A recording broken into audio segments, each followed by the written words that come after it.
Lessons on leadership, from high school to being at Oregon State to now. I'm sure you kind of commit to whatever the culture is as far as how to handle adversity.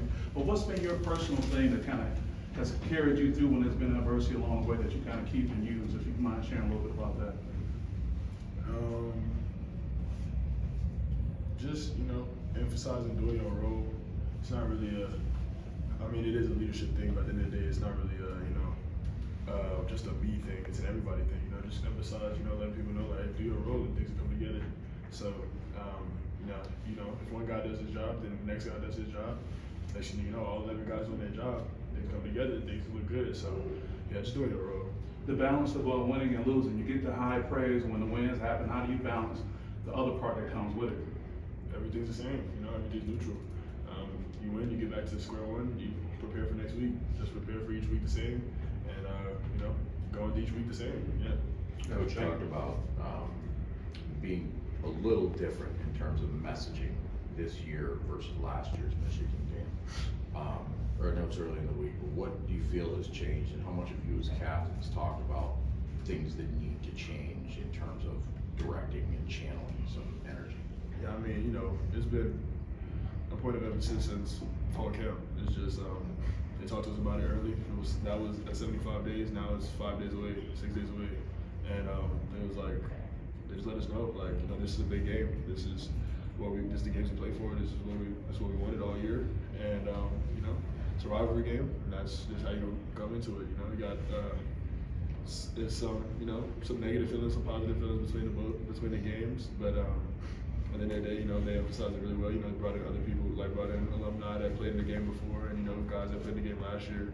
We know what it is, so it's just coming in and treat the game a little different, but at the same time, you still prepare the same. How did last year live up to maybe the things that you heard from guys that have been through it before, and how was it maybe different? Yeah, last year it was way bigger than what I expected. I came from Oregon State with a pretty big rivalry as well with Oregon State, and it was a way bigger than that. It was just it's a whole state. That's what it is. So it's gonna be fun. Do you feel like as a team, now that you guys have that experience and you understand, you've lived it, you're, I guess, more prepared to go and face that team? Yeah. Knowing the message and knowing the history behind the game. I think everybody really understands what they need to go in and go do, handle their business, and play their role. And we want to come out with a victory. We want to come out with that blended trophy. So that's what we're playing for. When you look back at last year's game, you guys dominated the first quarter, good portion of the first half, just weren't able to capitalize on those opportunities. Is that still something that still kind of sticks with you? I'm sorry. Yeah. No, not really. It's a game. We didn't play as good as we could have. We came out and we lost the game. That's what happens. Now we have an opportunity. It's not really something that sticks with me. It's just like, it happened. We didn't play our best, and now you come in next week and do what you can. So let's just go in. We got another game Saturday, an opportunity. Let's go play football. Coach Smith mentioned that something that he did differently this year was sort of implementing this game into some stuff even over the summer. What did that look like? What was that messaging even, and how early did this all start? What would that all look like? No, I said before, it started with fall camp.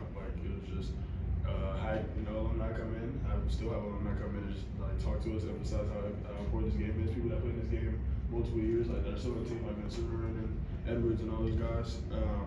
It's just they emphasize how big of a game it really is, and just let us know, hey, yes, all games are the same, but at the end of the day, this game's a little bit different. So yeah. How much I think you guys had 6 penalties last year. They didn't have any. How critical in a rivalry, and particularly when everything's amplified, is the discipline? And how do you feel like the team this year? I think you're only averaging. I think you're having 4 penalties a game. So it's been a pretty disciplined group. So how do you sustain that? Keep playing how we playing. I think penalties, hurt any game. So just focus on, in critical moments specifically, just focus on playing your role, doing your best you can, and keep the penalties to a minimum. That's really in every game. So yeah. You guys went in there last year early and were able to run the ball pretty well coming off that Iowa game, and then the second half it wasn't there as much. This year the run game's been there and it hasn't at times. Where's that gap in consistency to where it's more consistent than not? I guess is what I'm saying. I I don't really understand the question, I'm sorry, like. How do you guys get more consistent running the ball, I There guess? you go, okay, yeah, keep doing it, you know, keep doing it, and it's gonna work, if all 11 guys do their job, so, yeah, keep running the ball. Of the former players that came in and taught you, is there anyone whose story kind of stuck out to you or that, sticks in your head? Yeah, I mean, we had the old strength coach, I believe his name is Coach Manny.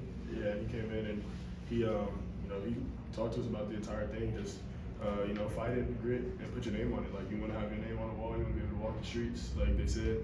And, yeah, I just want to be able to, be known around here. So it's like, well, be unforgettable is really what it is, but yeah. Was that this week he came in, or was that one? No, that was in the summer, Okay. yeah. I think you have some sort of relationship with Bryce Underwood. I guess confirm or deny, but what do you notice about his game? I don't know how much you're seeing him. Obviously, you're not studying their offense, but what's your relationship with him, and what do you thought of his season, if you've seen much of it? I mean, yeah, we're cordial. I mean, we train together. We've run a camp together. But yeah, I mean, I'm not really focused on what he does. It's I'm more focused on what the defense is doing this weekend, and that's really all I'm here to play. I mean, they're probably going to bring something too, so they're focused on our defense, just I'm focused on theirs. So it's really all I'm worried about this week. Couple more for Aidan. What is that? Oh, it's a Spartan. Yeah, it's a Spartan. It says I shall either find a way or make one. Dang, almost messed up. Should either find a way or make one. Yeah, it's a Spartan. It had nothing to do with being a Spartan. Actually, it was just just got it. When did you get that? Actually this summer. Yeah, this past summer. Yeah. Nice. You mentioned about just the feeling how much amplified it was. How much do you hear from the outside? Not necessarily that you listen to the outside, but how much do you hear from the outside in this week compared to other weeks? And how do you try and keep that blocked out? I don't know. I listen to everything that stays inside this building. That's it. Down at Indiana, you were pretty happy with the offense. When you watched it back, what'd you like or didn't? And do you feel like there's some building blocks there as you go into this week and the rest of the year here? I was proud of how we competed. We came in, we played hard. We didn't finish what we needed to finish, but that's something that you have to work on. And I think this is a good week to finish and come out and do it. And probably get the result we want. So yeah. Thanks, Aidan. Appreciate it.